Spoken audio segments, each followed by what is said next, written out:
नमस्कार दोस्तों, मैं हूं सुरजीत श्याम और आप देख रहे हैं वर्कर वॉइस डॉट इन। दोस्तों, आप में से जिन लोगों का भी सहारा इंडिया के अंदर पैसा फंसा हुआ है, इस जानकारी को ध्यान से देखेंगे। आपको याद होगा, पूरे देश के अंदर सहारा इंडिया के नाम पे बहुत बड़ा स्कैम, बहुत बड़ा फर्जीवाड़ा चल रहा था।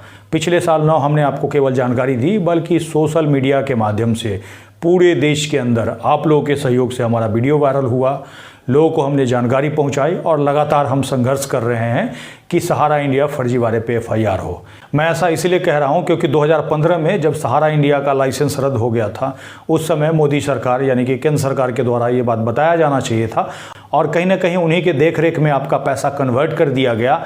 और जब दिल्ली हाई कोर्ट के आदेश से लाखों जमाकर्ताओं ने सेंट्रल रजिस्ट्रार को क्लेम भेजा है, उस केस को भारत सरकार के द्वारा सही तरीके से नहीं लड़के और उस केस को ही बंद करा दिया जाता है। और तो और माननीय सुप्रीम कोर्ट के बाद जाकर के एप्लीकेशन लगाया जाता है और 5,000 करोड़ वहाँ से लाया जाता है। हालांकि आपको पोर्टल पे क्लेम करने के लिए कहा जाता है, लेकिन पोर्टल पे जो लोग भी क्लेम किए हैं उसमें से मुझे नहीं लगता है कि किसी को पैसा अभी तक मिल पाया होगा। और इसी के दौरान पटोरी के अंदर मैं हूं और लगातार सहारा इंडिया फर्जीवाड़े पे एफआईआर दर्ज कराने की कोशिश कर रहा हूं। इसी के दरमियान कल समस्तीपुर के एसपी श्री विनय तिवारी जी पटोरी आते हैं और ये विनय तिवारी जी वही हैं, आपको याद होगा, सुशांत सिंह वाला मामला, जिसमें कि एफआईआर दर्ज करके पटना के अंदर और मुंबई में ये जाते हैं रिया को गिरफ्तार करने या फिर उससे पूछताछ करने। और उस दौरान महाराष्ट्र सरकार ने या फिर महाराष्ट्र पुलिस ने अपने पावर का इस्तेमाल करते हुए, चूँकि कोरोना का टाइम था, और इनको 15 दिन के लिए क्वारंटाइन कर दिया था। खैर, वहाँ से वापस आ गए। उसके बाद ये पटना में थे और पटना के बाद अभी समस्तीपुर में आए हैं।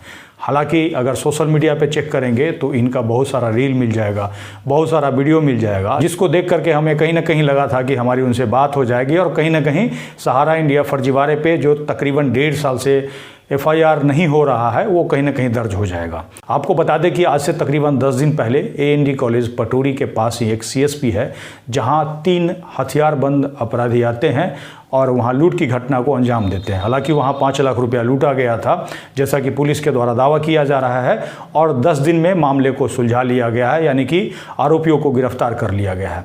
और यही बताने के लिए समस्तीपुर एसपी विनय तिवारी जी 35 किलोमीटर दूर समस्तीपुर से पटोरी आते हैं और यहाँ पे आकर के प्रेस कॉन्फ्रेंस करते हैं।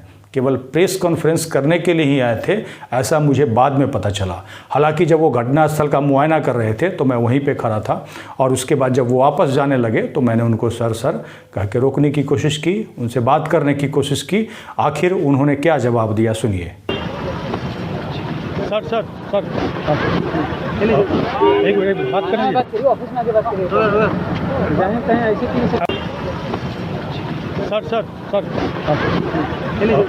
एक मिनट बात करेंगे, ऑफिस में आके बात करिए। एप्लीकेशन तो सर ले लीजिए कम से कम। थाना में तो सर कितना दे चुके हैं बताइए। सहारा इंडिया का फ्रॉड चल रहा है पटोरी में चल रहा है। और ये आपने देखा कि जैसे ही उन्होंने मुझे देखा वैसे ही गाड़ी के अंदर चले गए, यह कहते हुए कि थाने पे आइए, ऑफिस पे आइए। जबकि अगर वो मुझे नहीं पहचान रहे होते तो हो सकता है एक लाइन बात करते। इतनी दूर से आए थे और जनता की समस्या को लेकर के हम उनके सामने गए थे।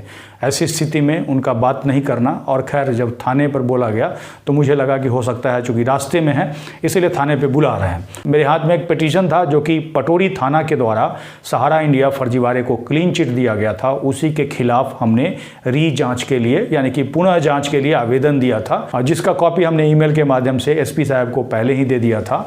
और खैर जब वो आ रहे थे तो मुझे लगा कि उनसे मिलना चाहिए और इस पे बात करना चाहिए। खैर उनके साथ चल रहे एक अधिकारी ने पिटीशन का कॉपी ले लिया। उसके बाद मेरे पास पिटीशन नहीं बचा, फिर से मुझे भाग करके घर आना पड़ा क्योंकि थाने पे जा करके एसपी साहब से मिलना था। इस भागदौड़ के बीच हमने फोटोकॉपी कराया, फोटोकॉपी करा करके थाने पे गए। वहां पे गया तो देखा कि प्रेस कॉन्फ्रेंस चल रहा था, हमने डिस्टर्ब करना सही नहीं समझा। जैसे ही प्रेस कॉन्फ्रेंस खत्म करके एसपी साहब अपने गाड़ी में बैठने के लिए आए, वैसे ही हमने उनको रिक्वेस्ट किया, आवाज दिया। उन्होंने धीरे से कहा कि ऑफिस आइए। अब सवाल यह है कि थोड़ी देर पहले उनके प्रेस कॉन्फ्रेंस में हमने सुना था कि वो ये कह रहे थे कि एक लूट की घटना घटी थी जिसमें वीडियो वायरल हुआ था। हमारा उनसे सीधा पूछना ये है कि सहारा इंडिया से ज़्यादा वीडियो किसी का वायरल नहीं हुआ होगा।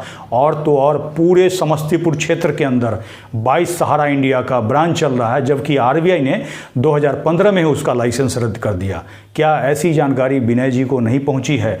क्या यह जानकारी हमारे तरफ से दर्जनों बार लिख करके नहीं दिया गया है? और तो और एसपी साहब के द्वारा समस्तीपुर पुलिस के फेसबुक पेज से बार बार ये लिखा जाता है कि आपको समस्तीपुर आने की ज़रूरत नहीं है, आप अपने नज़दीकी थाने में जाकर के वीडियो कॉन्फ्रेंसिंग के माध्यम से एसपी साहब से सीधे बात कर सकते हैं। हालांकि अब मैं वीडियो कॉन्फ्रेंसिंग के माध्यम से भी बात करने की कोशिश करूंगा, लेकिन जब वो खुद पटौड़ी चल कर आए थे, जो कि 35 किलोमीटर दूर है, और वहाँ से आकर के उन्होंने 5 लाख रुपये की लूट का खुलासा किया, ऐसी स्थिति में लाखों के लूट पे वो चुप क्यों है?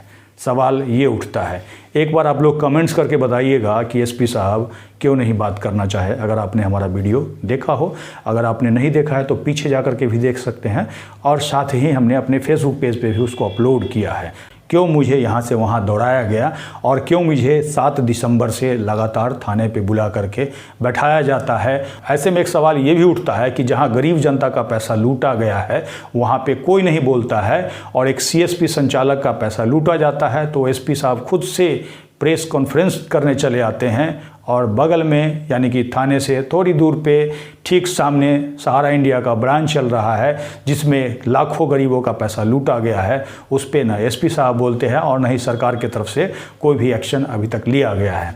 ऐसी स्थिति में जनता का पैसा कैसे मिल पाएगा, ये एक बहुत बड़ा सवाल है, और इसी के लिए हम लगातार संघर्षरत हैं। और जब तक आप लोग नहीं बोलेंगे जिनका पैसा है, तब तक मुझे नहीं लगता है कि आपका पैसा मिल पाएगा। अगर मैं ये सही कह रहा हूँ तो इस वीडियो को अधिक से अधिक शेयर करेंगे। फेसबुक पे देख रहे हैं तो पेज को लाइक करेंगे, यूट्यूब पे देख रहे हैं तो चैनल को सब्सक्राइब करेंगे। इसके साथ ही विदा लेता हूं, जल्द ही एक नई जानकारी के साथ मिलते हैं। धन्यवाद।